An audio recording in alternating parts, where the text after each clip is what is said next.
प्रिया टंडन हैं, वरिष्ठ पत्रकार हैं जो अमेरिका से हैं, और उनसे हम समझेंगे, चूंकि उन्होंने बहुत से चुनाव देखे हैं जब ट्रंप थे तब भी, और बहुत सी वो चीज़ों को समझती हैं, जानती हैं कैसे दोनों देशों के रिश्ते कैसे और बेहतर हो सकते हैं। उसको हम लेके समझेंगे, चूंकि कल भी द्विपक्षीय वार्ता हुई।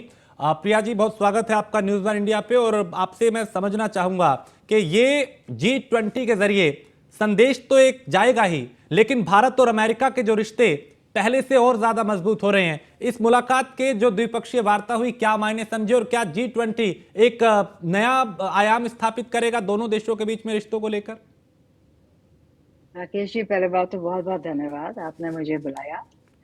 अ, ये एक बहुत ही जो आज का जो G20 समिट जो हो रहा है, भारत के लिए, अमेरिका के लिए, पूरी दुनिया के लिए, पूरे विश्व के लिए ये एक टर्निंग पॉइंट है।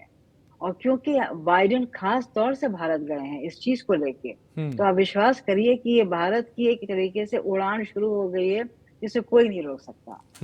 इससे अच्छा मौका, इससे अच्छा समय, इससे अच्छा अनुकूल समय और नहीं हो सकता था। और कैसे आप देखते हैं, क्योंकि जब हमने देखा इससे पहले भी कई मंचों पे बाइडेन की मुलाकात हुई नरेंद्र मोदी से, प्रधानमंत्री से, अभी भारत में वो पहली बार आए हैं, यहाँ पे भी गर्मजोशी के साथ दोनों नेता मुलाकात करते हैं। यहाँ से दुनिया को एक संदेश देने की कोशिश होगी दोनों की। बिल्कुल होगी। और आप देखिए कि धीरे धीरे करके जो रिलेशनशिप भारत के और यूएसए के हो गए हैं, वो बदलते जा रहे थे, लेकिन अब वो वहां तक पहुंच गए, वो अपने हाइट पे पहुंच गए हैं। अब इसके बाद हर एक चीज बहुत आसान हो जाएगी। एक तरीके से अमेरिका ने भारत को एक अपना अच्छा मित्र घोषित कर दिया है। इसके बाद अब बेस्ट पार्टनर्स, नेचुरल एलाइज, हर एक चीज बिल्कुल सामान्य हो जाती है। और प्रिया जी, अभी आप देख रहे हैं एक तरफ चूंकि विश्व की महाशक्तियां यहाँ पे आई, और चीन के राष्ट्रपति ने दूरी बनाई, रूस के राष्ट्रपति नहीं आ पाए, उनके कुछ व्यक्तिगत कारण हो सकते हैं, लेकिन डिप्लोमेटिक तौर पे अगर देखें तो उसका संदेश भी हो सकता है। जबकि राष्ट्रपति जो बाइडेन यहाँ पे आए हैं, क्या आके उन्होंने एक संदेश दिया है, और जो एक डिप्लोमेटिक संदेश है वो देने की कोशिश की है? चाइना ने कि अमेरिका ने? अमेरिका ने। जी हाँ, अमेरिका ने ये कहा है कि हम तो वहां पे जाएंगे, हर हालत जाएंगे। हमारा और देखिए, दूसरी बात ये, आप ये समझिए कि ये जो समिट हो रहा है, इसमें अमेरिका और भारत ने ये डिसाइड कर लिया कि हम दोनों तो साथ हैं ही। जो ज्वाइन करे वो ठीक, जो नहीं ज्वाइन करे वो भी ठीक। तो ये एक मेच्योरिटी जो रिलेशनशिप में आ गई है, सबसे बड़ी चीज यही है कि इनको किसी औरों की जरूरत है ही नहीं अपने रिलेशनशिप को सीमेंट करने के लिए। और ये सबसे बड़ी बात यही है। सबसे सबसे जो एक इम्पोर्टेंट मैसेज जो जा रही है दुनिया भर में, कि अमेरिका और भारत एक साथ हैं और एक साथ रहेंगे। और ट्रेड के लिए, इकोनॉमी के लिए इन दोनों महाशक्तियों का एक साथ आना एक बड़ा संदेश है दुनिया के लिए। बिल्कुल, बल्कि एक तरीके से ये दुनिया इन दोनों का साथ आने से ही, ट्रेड के में साथ आने से ही दुनिया आगे बढ़ेगी। पूरी दुनिया चाहती है कि आज की तारीख में ये दोनों साथ आए। टू डेमोक्रेसी जब एक साथ आएंगी तो भारत और अमेरिका का ही फर्क नहीं पड़ेगा ट्रेड में, पूरी दुनिया पे असर डालेगा। एक तरीके से इन दोनों का एक साथ आना निहायत आवश्यक है। और ऐसे में चूंकि समिट के जरिए भारत में ये जो पूरी दुनिया की अभी निगाहें भारत पे लगी हुई हैं, एक नजरिया दुनिया का बदला है। प्रिया जी, यहाँ पे जिस तरीके से अभी देख रहे हैं आपके, दुनिया एक नई उम्मीदों के साथ भारत को देख रही है। भारत ने एक नजरिया दुनिया का बदला है भारत को देखने का।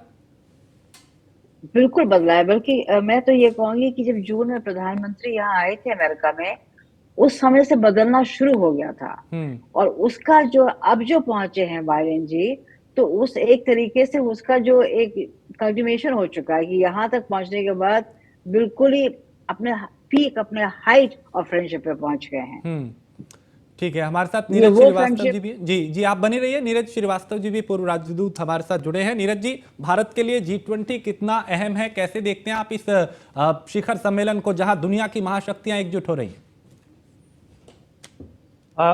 राजेश जी, भारत के लिए ये शिखर सम्मेलन बहुत ही महत्वपूर्ण है, क्योंकि इसमें दुनिया की जो सबसे बड़ी शक्तियां हैं वो सम्मिलित हो रही हैं, और जिनका कि कंबाइंड जीडीपी जो है वो 85% से ज्यादा है दुनिया के जीडीपी का। जी।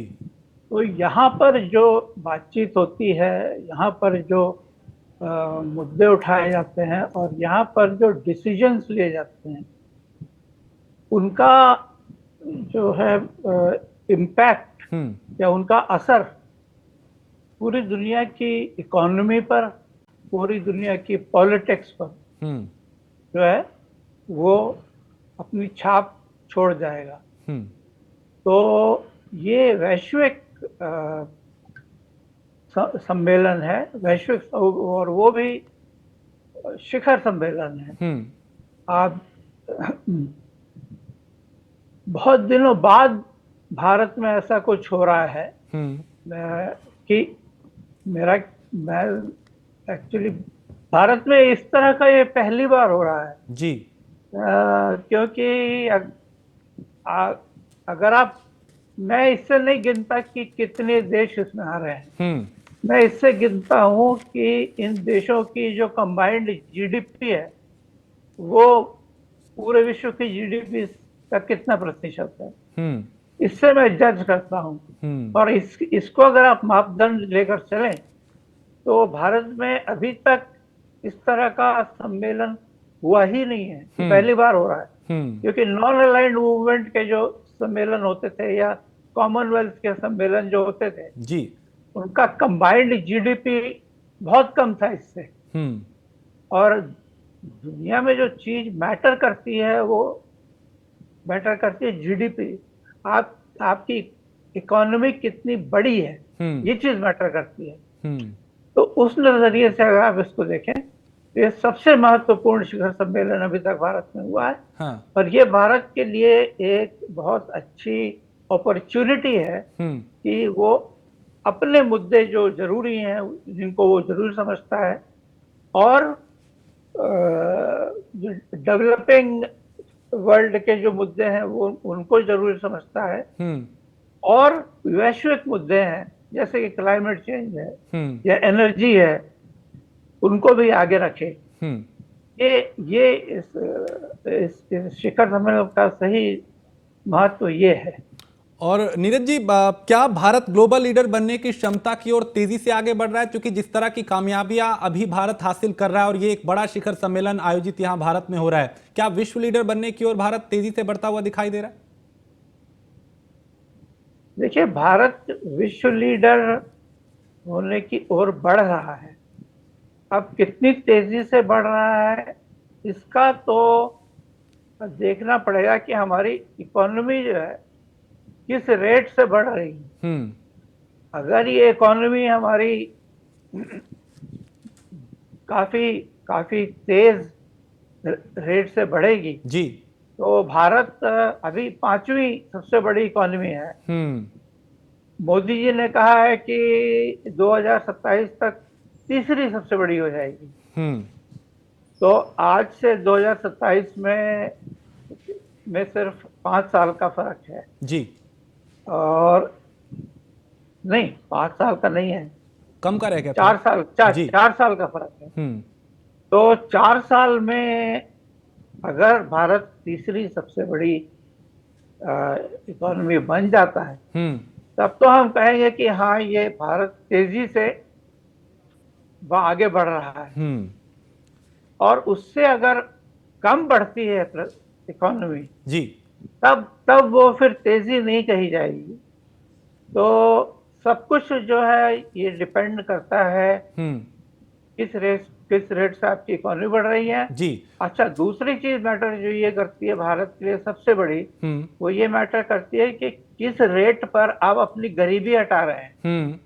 हमारे जो लोग हैं, जो कि गरीब लोग हैं और गरीबी की रेखा के नीचे हैं, उनको ऊपर लाना जरूरी है। अगर आप विश्व के लीडर बनना चाहते हैं तो आप तब तक नहीं बन सकते जब तक आपके यहाँ गरीबी की मात्रा जो है वो बहुत अधिक है। ये दोनों चीज साथ साथ नहीं चल सकती। ठीक, तो गरीबी हटाइए जी, गरीबी हटाओ, बल्कि एकदम, और अपनी इकोनॉमी बढ़ाइए, तो आप तेजी से बढ़कर आगे आएंगे। ठीक है प्रिया जी, एक तरफ तो हम देख रहे हैं विश्व पटल पे जब हम दुनिया की महाशक्तियों को देखते हैं तो हमें अभी ये समझ आता है कि एक तरफ तो चीन और रूस की जो नजदीकियां हैं वो बढ़ रही हैं, दूसरी तरफ हम ये भी देख रहे हैं कि भारत और अमेरिका की नजदीकी बढ़ रही है। इसके भीतर भी कोई संदेश छिपा है? जी, बहुत बड़ा संदेश छुपा है। भारत और अमेरिका का साथ आना, दो डेमोक्रेसीज हैं, और आप देखिए पूरे दुनिया में जो बाकी डेमोक्रेसीज हैं, they feel comfortable working with these two countries. तो ये इटसेल्फ इज ह्यूज। और आप ये ध्यान दें कि चाइना और रूस आपस में इसलिए आए हैं क्योंकि उन्हें समझौते करने पड़ रहे हैं, जबकि इंडिया और यूएसए की एक नेशनल अलायंस है, प्रोग्रेसिव अलायंस है, जिसमें ये दोनों देश ही नहीं आगे साथ साथ बढ़ेंगे और उन देशों को साथ लेके भी आगे बढ़ रहे हैं। तो ये तो एक नेचुरल सेटअप है। जबकि चाइना का और रशिया का, जैसे आप देख रहे हैं, मॉस्को का देख रहे हैं, वो फर्क है थोड़ा। ठीक है नीरज जी, समिट का भारत में होना, ये जो G20 समिट है, ये जो भारत में हो रहा है, इसका पूरी दुनिया में क्या संदेश जा रहा है? इसकी पूरी दुनिया में यह संदेश जा रहा है कि भारत एक बहुत बड़ा देश है, एक बहुत इंपॉर्टेंट देश है, एक बहुत बड़ा इकोनॉमिक पावर है, बहुत बड़ा मिलिट्री पावर है, बहुत बड़ा पॉलिटिकल पावर है। ये संदेश जो है जा रहा है कि जब लोग, आप देखेंगे अपने टेलीविजन स्क्रीन पर कि विश्व के सबसे बड़े लीडर्स, सबसे बड़े देशों के जो लीडर्स यहाँ पर हैं, तो निश्चित रूप से उनको ये बात समझ में आएगी कि जो देश होस्ट नेशन है, मेजबानी कर रहा है, वो देश जो है वो एक बहुत महत्वपूर्ण इंपॉर्टेंट देश है। इनफैक्ट G20 की सदस्यता पाने के लिए आपको एक बड़ी इकोनॉमी होना जरूरी है और एक महत्वपूर्ण देश होना जरूरी है। इसीलिए दुनिया भर में अगर आप देखें 190 देश से ज्यादा हैं पूरी दुनिया में, जो आप यूनाइटेड नेशन की मेंबरशिप देखें, उनमें से 20 देशों को चुना गया है। तो अब आप अंदाजा लगा सकते हैं कि उस 20 देशों का में होने का मतलब क्या है। और वही यही मैसेज आगे जा रहा है। प्रिया जी, आपने अमेरिका में कई चुनाव कवर किया, आपने ट्रंप का वो दौर भी देखा, आपने अभी राष्ट्रपति बाइडेन का आप दौर देख रही हैं। इस दौर में प्रधानमंत्री नरेंद्र मोदी और बाइडेन के बीच की जो ये दोस्ती है, ये जो मित्रता है, इसको आप अगर आपके शब्दों में मैं समझूं तो इसके जरिए क्या संदेश जा रहा है, क्या मैसेज देने की कोशिश है? देखिए, ये भी समझना जरूरी है कि बाइडेन के और मोदी जी के दोनों के इलेक्शंस अगले साल हैं, राइट? तो ये एक तरीके से बाइडेन का भी मोदी जी का उनका सहयोग पाना बहुत जरूरी हो जाता है, क्योंकि यहाँ की जो इंडियन अमेरिकन जो पॉपुलेशन है वो बहुत पावरफुल है, फाइनेंशियली बहुत वेल ऑफ है, और उनका बाइडेन के साथ होना बहुत जरूरी है। तो ये एक मिलना तो बहुत जरूरी है दोनों देशों का। इस वक्त इलेक्शन के टाइम में इन दोनों का साथ दिखना और एक दूसरे का सहयोग करना बाइडेन जी के लिए भी बहुत बहुत जरूरी है। तो इम्पोर्टेंट जितना देश होगा उतना ही वो अपने जो नेशनल इंटरेस्ट है, उसके अपने हित में जो उसके ऑब्जेक्टिव्स हैं, उनको वो अचीव कर पाएगा। दूसरे लोग जब वो बोलेगा तो दूसरे लोग उसकी बात सुनेंगे, क्योंकि वो लोग उनको पता है कि ये देश इम्पोर्टेंट है, ये जो कुछ कह रहा है उसके मायने हैं, क्योंकि जो ये कुछ कहता है तो उसका नतीजा भी निकलता है, ये होता है। तो इन्फ्लुएंस जो है, प्रेस्टीज, कई इसके पहलू हैं, इम्पोर्टेंस के कई पहलू हैं जिनको कि गिनाया जा सकता है। माफ कीजिएगा। और ये सम्मेलन यहाँ होने का मतलब ये है कि इसको दुनिया भर में लोग अपने टेलीविजन स्क्रीन पे देख रहे हैं, और जो जो मतलब जो डिसीजन मेकर्स हैं, जिनको कहा जाता है, जो डिसीजन लेते हैं, वो भी इसको देख रहे हैं। और इस तरह की बहुत बड़ी शिखर सम्मेलन को ऑर्गेनाइज करना ये कोई आसान काम नहीं है। हर देश इतनी अच्छी तरह से, जिस तरह से भारत ने किया है, हर देश उतनी अच्छी तरह नहीं कर सकता है। तो ये भी देखने को लोगों को मिलेगा, दुनिया भर के लोगों को, कि भारत की जो क्षमता है, काम करने की क्षमता, वो कितनी ज्यादा है। और एक जी प्रिया जी, ये चूंकि महाशक्तियों का महामिलान है, लेकिन जितनी गर्मजोशी से प्रधानमंत्री नरेंद्र मोदी और जो बाइडेन की मुलाकात हुई, उसने बहुत कुछ कहा है। फिर चाहे बॉडी लैंग्वेज की बात हो या फिर दोनों के बीच द्विपक्षीय वार्ता की बात हो, कुछ समझौतों की बात हो, ये दुनिया के लिए एक बहुत बड़ा संदेश है कि देखिए, चाहे भले ही एक तीसरे मोर्चे पे हम देखें तो चीन और रूस की नजदीकियां बढ़ रही हों, लेकिन अमेरिका का जो रुख है भारत के प्रति, वो बहुत ज्यादा सकारात्मक होता हुआ दिखाई दे रहा है। जी बिल्कुल होता हुआ दिखाई दे रहा है। हाँ, आप तो कह रहे हैं कि पूरी दुनिया को ये दिख रहा है। मैं आपको ये भी बताना चाह रही हूँ कि ये जो भारतीय लोग अमेरिका में रह रहे हैं, जो अमेरिकन यहाँ हैं, उनको भी दिख रहा है। और इंडियन अमेरिकन के लिए ये बहुत जरूरी है कि इस तरीके का जो दोस्ती बढ़ती है, तो जो हमें भी बहुत फर्क पड़ता है, और दुनिया में तो खैर फर्क पड़ेगा ही। प्रिया जी, सबसे बड़ी बात यह है कि जिस तरीके से अभी जब जो बाइडेन और प्रधानमंत्री नरेंद्र मोदी के बीच में कल जो बायलैटरल टॉक हुआ, उसमें एक बड़ी चीज सामने आई कि ग्लोबली जो सेमीकंडक्टर सप्लाई चेन को दोनों देश मिलकर के आगे बढ़ाएंगे। एक तो इंडो यूएस स्ट्रेटेजिक पार्टनरशिप तो आपकी आगे बढ़ रही है, लेकिन जिस तरीके से सेमी कंडक्टर सप्लाई चेन को बढ़ाने की बात की गई है, इससे क्या कुछ बेनिफिट अमेरिका और इंडिया दोनों को होने जा रहा है, इसको जरा समझने की कोशिश करेंगे। ये तो बहुत ज्यादा एक इम्पोर्टेंट इशू है इंडिया और अमेरिका के बीच में, क्योंकि ये अगर ये चीज आज की जो नर्व है, यहाँ की जो अमेरिका की नर्व है, ये यही है। और इसको लेके अगर भारत और अमेरिका साथ बढ़ रहा है, जो आप जानते हैं कि बढ़ रहा है, इसके मतलब ये दोस्ती बहुत मजबूत हो रही है। इश्यूज को लेके खाली मिल के वापस नहीं आ रहे हैं, वो इम्पोर्टेंट इश्यूज को ले रहे हैं, जो फ्यूचर के लिए बहुत जरूरत है।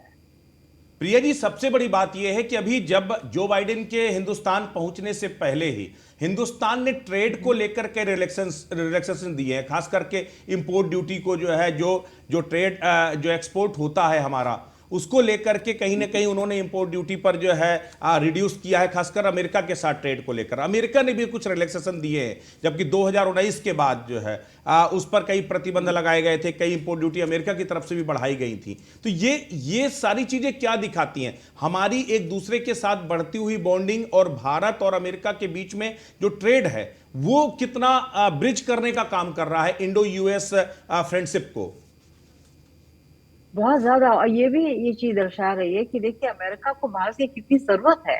अभी तक ये था कि अमेरिका भारत को कुछ चीजें दे रहा है, अब पहली बार ये भी हो रहा है कि अमेरिका को बहुत जरूरत है भारत की इन चीजों को लेके। और इससे क्या हो जाता है कि जो दोस्ती है ज्यादा मजबूत हो जाती है, और एक इक्वालिटी को लेके होती है कि भारत जो चीज प्रोवाइड करेगा अमेरिका को, अमेरिका के लिए ये बहुत ज्यादा इंपॉर्टेंट है, और कई जगहों से मिलेगी भी नहीं। तो इसलिए एक इक्वालिटी वाली फ्रेंडशिप बन जाती है। ये है, बाकी इश्यूज भी हैं। H1 वीजा को भी लेके वो अमेरिका का रुझान बदल रहा है। हर तरीके से जो अमेरिका भारत आया है, एक पूरी बास्केट लेके आया है कि हम ये भी कर सकते हैं, वो भी कर सकते हैं, इतने $1 बिलियन यहाँ, क्लाइमेट चेंज, बहुत कुछ उदारता के साथ अमेरिका आया है। लेकिन इसमें यह भी है कि अमेरिका को भारत की जरूरत है। देखिए, सबसे बड़ी बात, नीरज जी भी हमारे साथ जुड़े हुए हैं। नीरज जी, हिंदुस्तानियों के लिए ये गर्व का मौका है, हिंदुस्तानी दुनिया में कहीं पर भी हो, लेकिन उनके लिए एक प्राउडेबल मोमेंट है कि G20 की अध्यक्षता हिंदुस्तान कर रहा है। और केवल G20 की अध्यक्षता हिंदुस्तान नहीं कर रहा है, बल्कि जो हिंदुस्तान की जो संस्कृति है उसकी झलक भी आपको, चाहे वो भारत मंडपम हो या फिर आपको कण-कण में आपको दिखाई दे रहे। ऋषि सुनक ने साफ तौर पर कहा भी कि ये हिंदुस्तान G20 की अध्यक्षता के लिए सबसे मुफीद कंट्री है और यहां पर वो बेहतर माहौल है। आपको क्या लगता है, क्योंकि आप सब हिंदुस्तानी और दुनिया के अलग अलग कोनों पर, प्रिया जी भी चूंकि अमेरिका में है लेकिन हिंदुस्तान से ही है, तो इस तरीके से वो कितने गर्व का मौका और हिंदुस्तान की ये बढ़ती हुई ताकत को दिखाता है, इसे किस तरीके से देखते हैं आप लोग? ये बड़ा अच्छा प्रश्न आपने किया ब्रजेश जी। अगर आप पिछले एक साल के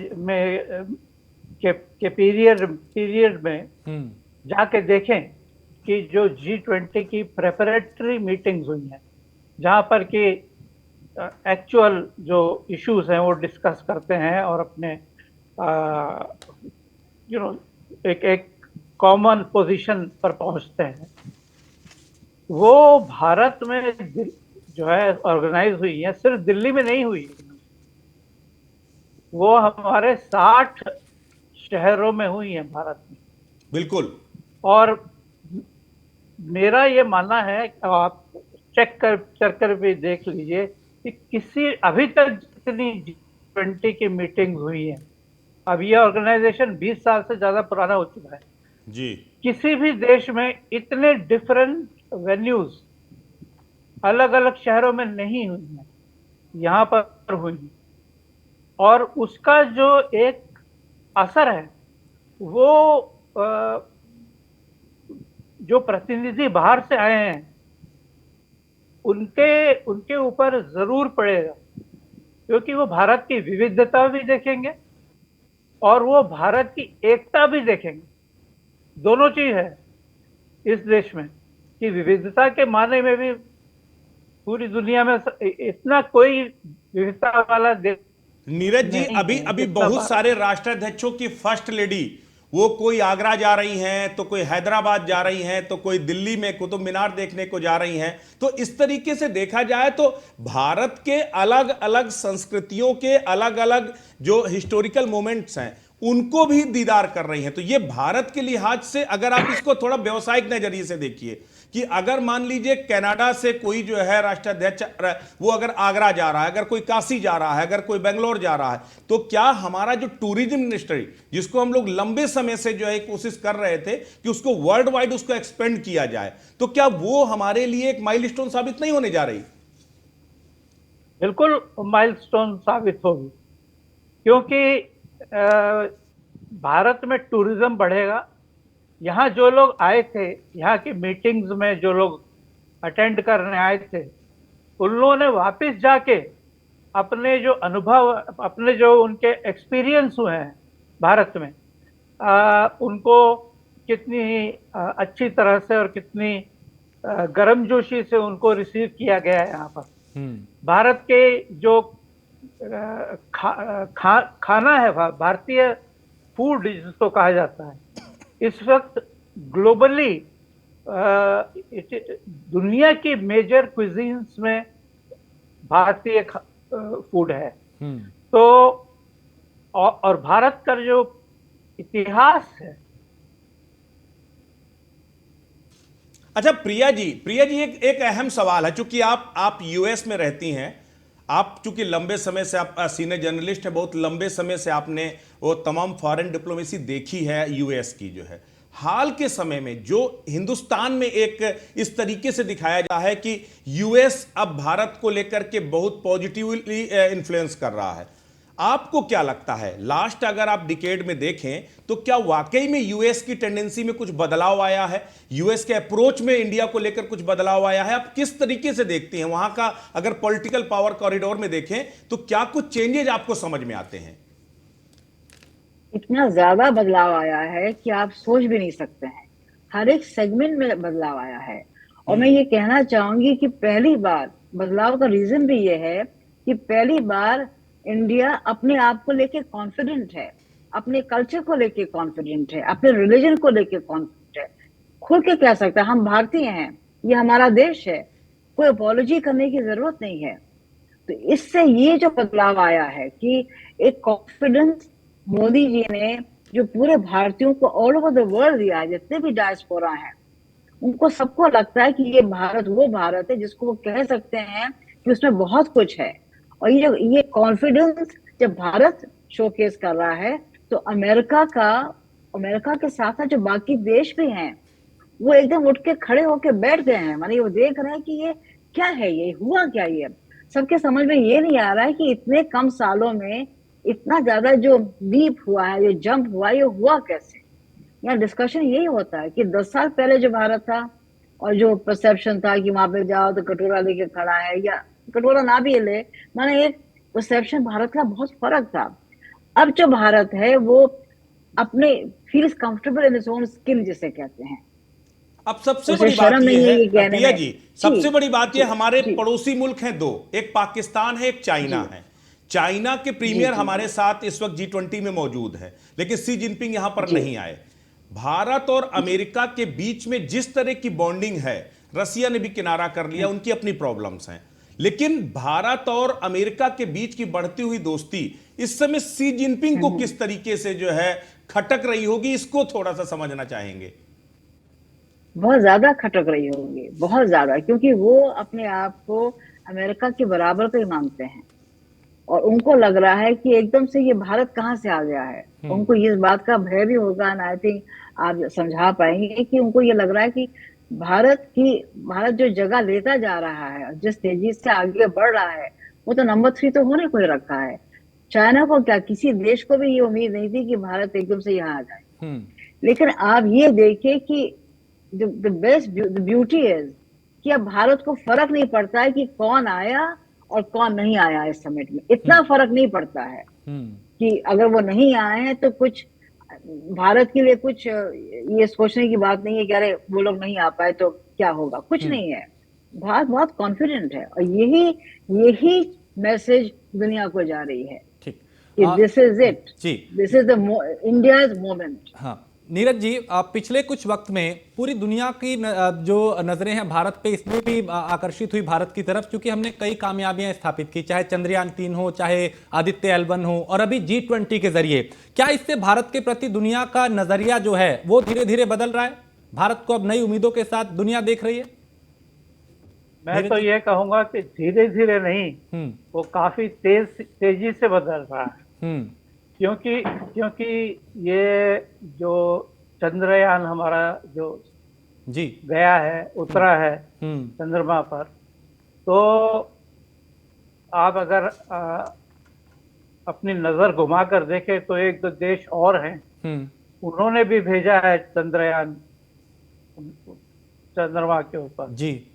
और हालांकि ये कहना नहीं चाहिए, क्योंकि इसमें सक्सेस और फेलियर सब देशों के साथ होता है जी। लेकिन मैं ये कहूंगा कि एक तरफ जहां पर हमारा चंद्रयान सक्सेसफुल रहा है, तो उसी समय एक और मून का लैंडर भेजा गया था जी। वो विफल रहा है। और वो देश जबकि भारत से बहुत ज्यादा एडवांस्ड है टेक्नोलॉजी में, तो इसलिए मैं कहूँ लोग कंपेयर करेंगे ही इसमें। और ये मैं मतलब इस बात का कोई घमंड नहीं होना चाहिए किसी को भी, घमंड गलत चीज है, लेकिन इसकी खुशी है मुझे कि आज भारत इतने कॉम्प्लेक्स टेक्नोलॉजिकल मिशंस को सफलता से एग्जीक्यूट कर ले रहा है।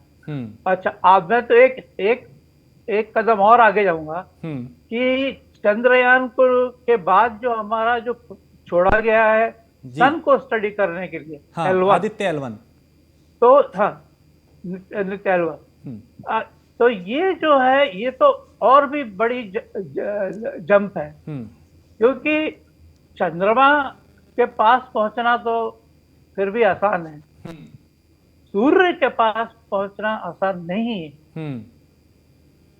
सूर्य के अंदर जो टेम्परेचर है उसके जो वो, और जो वहां की जो चारों तरफ की जो सूर्य एक साइज में भी बहुत बड़ा है प्लैनेट, तो भारत ने अब सूर्य की तरफ भी अपनी रिसर्च बढ़ा दी है। तो ये मैं ये समझता हूं कि भारत की छवि तेजी से बदल रही है और एक पॉजिटिव डायरेक्शन में बदल रही है। ठीक। और एक चीज मैं ये भी आपसे जानना चाहूंगा कि अफ्रीकन यूनियन को G20 में शामिल किया गया है, ये चीन के लिए कितना बड़ा झटका है? देखिए, चीन के लिए तो भारत में इस शिखर सम्मेलन होना ही एक बहुत बड़ा झटका है। बिल्कुल। चीन का साथ प्रॉब्लम ये है कि वो तो मैंने अभी एक खबर पढ़ी है न्यूज़पेपर में, कल परसों की खबर है कि ये दुख की बात है कि जो जितनी प्रिपरेटरी मीटिंग्स हुई हैं, मतलब शिखर सम्मेलन के पहले विदेश मंत्री के लेवल पर, डिफेंस मंत्री के लेवल पर जितनी प्रिपरेटरी मीटिंग हुई है, उन सब में चीन का रवैया या रुख जो है वो पॉजिटिव नहीं रहा है, नेगेटिव रहा है। और चीन ने कोशिश की है कि बाधाएं डालने उन मीटिंग्स में, जिससे कि एक कंसेंसस फॉर्म ना हो सके। तो चीन का रवैया जो है वो, आप मेरे कहने से नहीं, मतलब चीन का रवैया आप अगर देखें तो एक नकारात्मक रवैया उनका रहा है इस पूरी इसमें। और भारत को तो खैर इससे कोई फर्क नहीं पड़ता, क्योंकि भारत इस रेस में नहीं है कि वो चीन का दोस्त बने, या भारत को इससे नहीं पड़ रहा। भारत को तो लेकिन दूसरे देश जो है वो भी देख रहे हैं अच्छी तरह से। अमेरिका देख रहा है, रशिया देख रहा है, सब लोग देख रहे हैं कि सक्सेसफुली इस तरह का शिखर सम्मेलन भारत में ऑर्गेनाइज हुआ है और चीन नहीं आया है, तो ये घाटा चीन का है, ये घाटा भारत का नहीं। अच्छा नीरज जी, सबसे बड़ी बात यह है, यहां पर यूं तो एक कंट्रोवर्सी है, उस कंट्रोवर्सी को क्या यहां पर मास एक्सेप्टेंस मिलने जा रही है? सबसे बड़ी बात है इंडिया वर्सेस भारत, जिस तरीके से एक ट्रांसफॉर्मिंग इंडिया को दिखा रहा है ये भारत, कि हम भारत की जो ताकत, अभी भी मैं देख रहा था जब पीएम स्पीच दे रहे थे तो उनके सामने बाकायदा भारत लिखा हुआ था, जब कभी इंडिया लिखा जाता था लेकिन इस वक्त भारत लिखा हुआ था। ऋषि सुनक इस वक्त खुद यहां पर मौजूद हैं, वो ब्रिटेन जिसने 200 साल तक हिंदुस्तान को गुलाम बनाया और कहीं ना कहीं इंडिया को थोपा, आज जिस तरीके से ये भारत को एलिब्रेट कर रहा है, इंडिया प्राउडली कह रहा है कि हम भारत हैं और भारत अपने आप में जो है एक महाशक्ति है, और महाशक्ति के साथ साथ हम, चाहे वो संस्कृति हो, अध्यात्म हो, आपकी सामाजिकता हो, सब कुछ समेटे हुए वो भारत ही है, भारत ही हमारी पहचान है। तो क्या इसको ऑफिशियली एक्सेप्टेंस मिलने जा रही है जब ये 19 देशों के राष्ट्राध्यक्ष होंगे, इसके साथ ही तमाम आपके इनवाइटी भी यहां पर मौजूद होंगे? देखिए, मैं आश्चर्यचकित इसलिए हूं कि ये जो भारत का प्राचीन नाम है हमारा, ये भारत जो नाम है, ये हमारे हिंदी, संस्कृत, हमारी भाषा में जिसको कहा जाता है, हमारी भाषा तो संस्कृत, हिंदी, तमिल ये है ना। अंग्रेजी तो हमारी मदर टंग तो नहीं है जी, अंग्रेजी तो अंग्रेज लाए थे। हाँ। वो हमने भी सीख लिया, अच्छा हुआ, किसी लैंग्वेज को सीखने में कोई बुराई नहीं है। तो ये काम जो अब हो रहा है, वो मोदी जी ने अभी किया है कि ये भारत बोलना शुरू किया है, भारत, इंडिया को भारत बोलना शुरू किया है।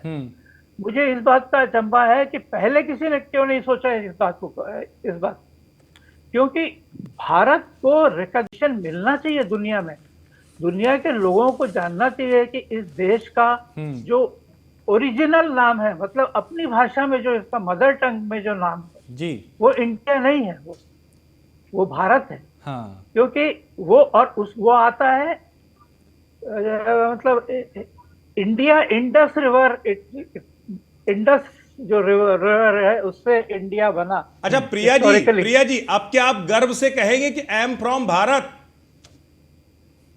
हम तो बहुत पहले से कहते आए हैं कि आई एम फ्रॉम भारत, लेकिन आप ये देखिए कि ये बहुत बड़ी चीज है। हाँ। और ये नीरज जी बिल्कुल सही कहे, बहुत बड़ी चीज है ये। एकदम से आपने अपना जो कॉलोनियल बैगेज था उसको डंप कर दिया है। अब आप अपनी स्किन में आके खड़े हो गए कि मैं भारत हूँ, और ये बहुत ज्यादा, इससे अच्छी चीज तो कुछ हो ही नहीं सकती।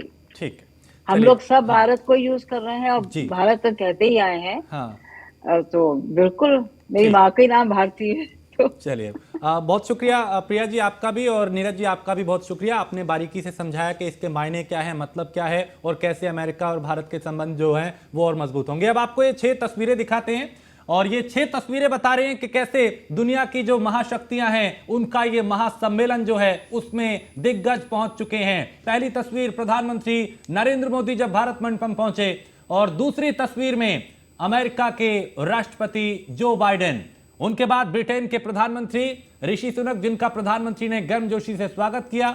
शेख हसीना प्रधानमंत्री हैं बांग्लादेश की, जो कि हमारी मेहमान हैं, और मोहम्मद बिन सलमान जो कि सऊदी अरब के प्रिंस, और